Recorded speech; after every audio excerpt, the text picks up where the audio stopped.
Welcome back to What It's Really Like to Be an Entrepreneur. I'm Vincent Lanci, speaker and author of the book Left for Dead, A Story of Redemption. Do you want to know what it's really like to be an entrepreneur?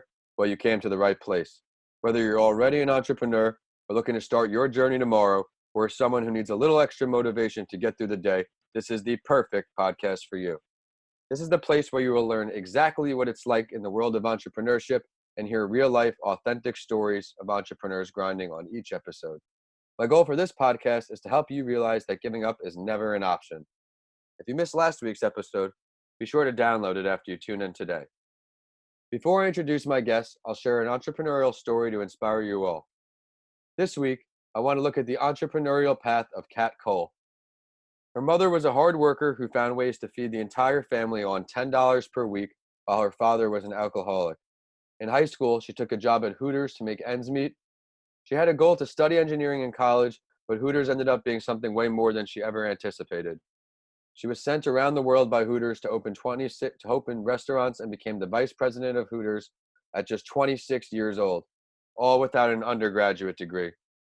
I think that's important to share for you entrepreneurs listening in who are struggling academically but have that vision.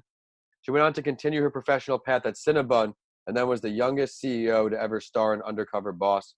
In 2015, she became the COO of the organization that owns Moe's, Auntie Anne's, and of course Cinnabons. Michelle, did you know of her story before?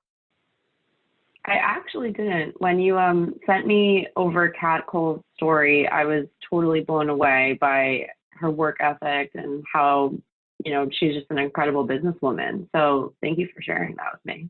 Yeah, that voice you just heard is the sound of today's guest. My guest on the show this episode is someone who's one of the first people to help me grow my speaking brand when we were in college, and she did some intern work for me as well during those years. She's been grinding very hard lately, and you'll see her brand at the end of the episode in Soho Mini. I'd like to now introduce Michelle Paltan. Michelle, thanks for coming on the podcast. Thanks, Denny. This is so great. And I can't believe I went from being your intern and now, working on my own personal brand. It's been a crazy ride. Yeah, Michelle, why don't you share your story a little bit before we get going and then end up what you're working on today? Sure. So right now I'm a full-time social media manager and influencer marketing, specialist, you could call me. But on the side, I have my own fashion and lifestyle blog called Soho Mini. It's really based from my petite perspective in New York City. I'm only 5'2". So I feel like that's an area of fashion that definitely gets left behind. So I try to talk about that as much as possible and really just sharing my, day-to-day with my community. Yeah, she's got a lot of great content. I can't wait for her to share that with you all at the end of the story. So let's get into the big five. Each week, I go over these 5 questions to help you really learn what it's like to be an entrepreneur.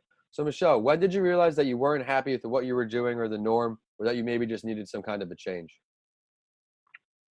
Oh, that's such a good question. I don't know if it was a matter of I wasn't happy, but I definitely wasn't satisfied with, taking the normal route in life.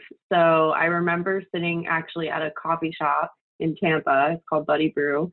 I liked to go there a lot to just kind of work on my normal work stuff and then kind of brainstorm anything that I was working on at the time. And I decided on a whim that I was going to start a blog, but I think I was always motivated by people liking my fashion pieces that I was writing in college. I did an internship with College Fashionista, and weirdly, people would come up to me when I would go out and tell me that they would really like the articles. And I didn't, I liked doing it, but I didn't really think anyone was reading them. And so that was super encouraging for those few people that came up to me and told me that they liked it. And I decided to just, on a whim, create Soho Mini.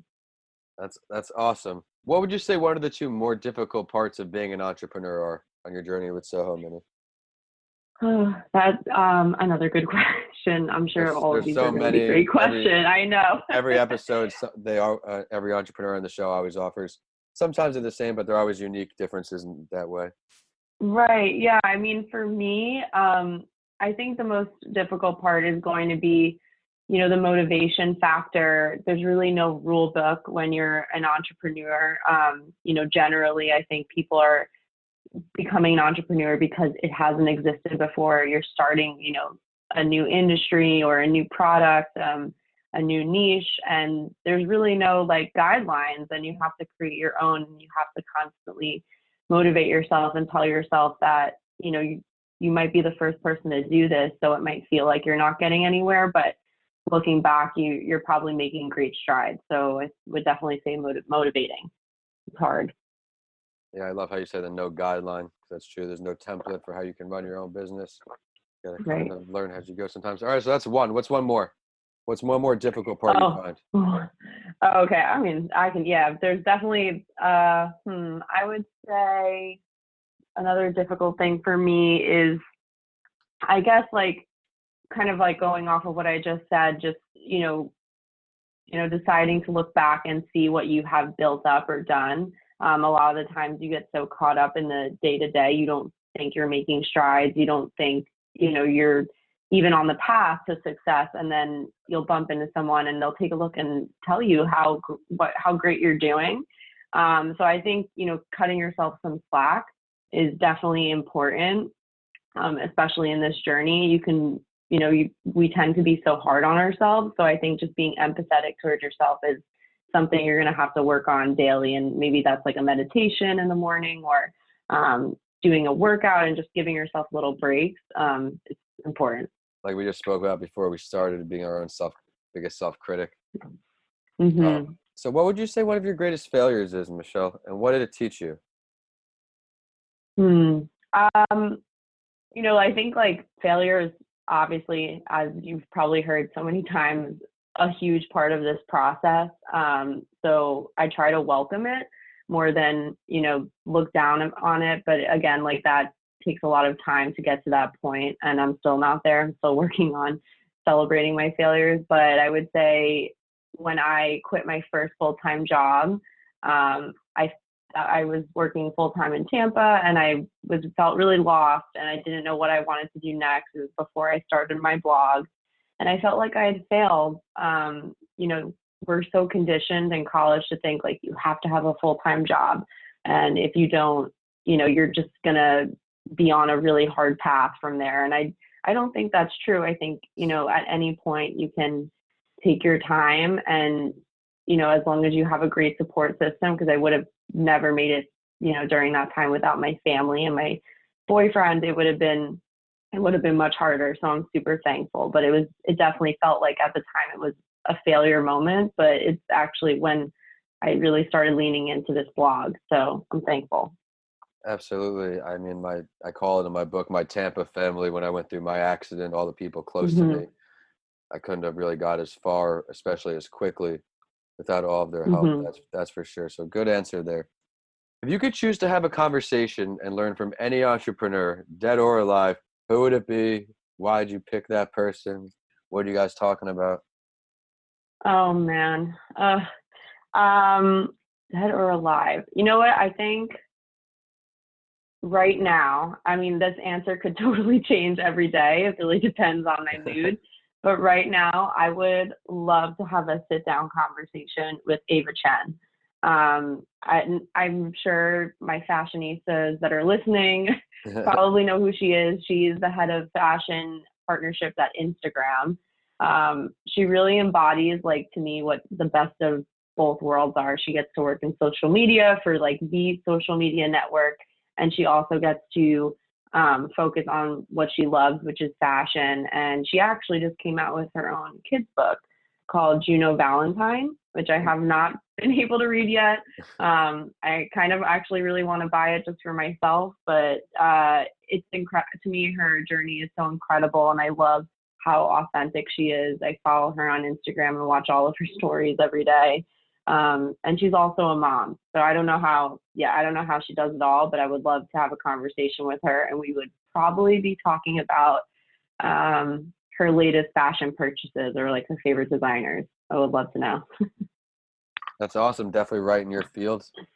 Michelle, as you're Yeah. picking up momentum with Soho Mini, as you've been working on it for a few years now in multiple states, spreading your brand that far, that reach, where do you see yourself in these entrepreneurial endeavors in 1 year from today? And then we'll talk about 5 years today. But let's start from 1 year. What are you hoping to see with yourself in 1 year? Wow, this is super timely because when we're recording this, it's almost New Year's, Yeah, and we're totally every day. I feel like up until New Year's, we're talking about 2020, and I think a year from now, um, I would love to grow my community, but not just because of followers or anything like that. I just want to continue to seek people that really fit in my niche audience and continue to engage with them more in more ways. So who knows, maybe I could definitely see I an could online start. community and going your way in the Yeah, future, some kind of big community. yeah, I mean, there's so many different routes now, and I think a lot of influencers, because I do work with a lot of them, are trying to find different ways other than Instagram to grow their community. So probably, alongside my blog, something like that. Maybe it is a podcast. Who knows? I think We'll you would see. honestly be great with a podcast. You have such a great network and your reach on social media. I think it could be pretty well. So now let's go to five Yeah. years. Where are we looking at 5 years? What do you want to see? Oh, it's that's even harder. I feel like because social media and just like the online world is changing so much. Um, Very true. I think in 5 years, right now, I have always dabbled with this idea of like having an educational part of what I'm doing. And, I love to give advice and kind of do what I'm doing right now with you, just sharing my journey in any way I can help someone. So, this is very pipeline, but it would be cool to have some sort of like education system where it can help other aspiring influencers, fashion influencers make their way in the authentic, personal way. So we'll go with that. That's great answers. Thanks so much, Michelle, for coming on today. I know our listeners are going to see a ton of value in everything you spoke about. I personally enjoyed how you pointed out how your family and your support circle was so key to you Mhm. evolving and how you branched out on your own. And I am going to look into the entrepreneur that you wanted to meet, and I'm going to see her Yeah, you story for have to. sure. But Michelle, it's time for the last word. Is there something that you'd like to share with everybody listening in today that we did not get to touch on? Um, I think I touched on this a little bit maybe in one of my answers, but I guess if my last word here would be to continue to pursue what you really love.